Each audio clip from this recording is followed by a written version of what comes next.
పిల్లలకు వచ్చేది తండ్రి ఇంటి పేరు కాదు, తల్లి ఇంటి పేరు వస్తుంది. పెళ్లి తర్వాత భర్తే భార్య కుటుంబంతో కలిసి నివసించడానికి వెళ్ళాలి. దేశంలో ఇతర ప్రజల కన్నా చాలా విభిన్నమైన జీవితాన్ని గడుపుతున్న ఈ తెగ గురించి తెలుసుకోవాల్సిన చాలా ఆసక్తికరమైన విషయాలు ఉన్నాయి. అవేంటో చూద్దాం. మేఘాలయలో నివసించే కాశీ తెగలో మహిళలకు అధిక ప్రాధాన్యం ఇస్తారు. ఒకప్పుడు పితృస్వామ్య సమాజంగానే కాశీలు ఉండేవారు. కానీ యుద్ధాల్లో పురుషులు ప్రాణాలు కోల్పోవడం వల్ల చాలామంది వితంతులు అయ్యారు.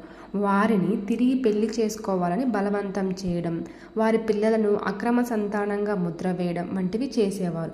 దీంతో ఈ వివక్షలు సహించలేక పిల్లల తల్లి ఇంటి పేరును తీసుకోవాలని నిర్ణయించుకున్నారు. ఇది వారి సమాజంలో మహిళలకు గౌరవం, రక్షణ కల్పించడంలో ఓ కీలక ఘట్టంగా మారింది. వీరి సంస్కృతి ప్రకారం కుటుంబంలో చిన్న కుమార్తెని వారసత్వ సంపదనంతా పొందుతుంది. అధిక వర్షపాతం నమోదయ్యే ప్రాంతంలో నివసించే వీరిలో మహిళలే మార్కెట్లో చురుగ్గా పాల్గొంటారు, వ్యాపారాలు చేస్తారు, రోజువారీ జీవితంలోనూ ముఖ్యమైన పాత్ర పోషిస్తారు. Thank you. జై హింద్.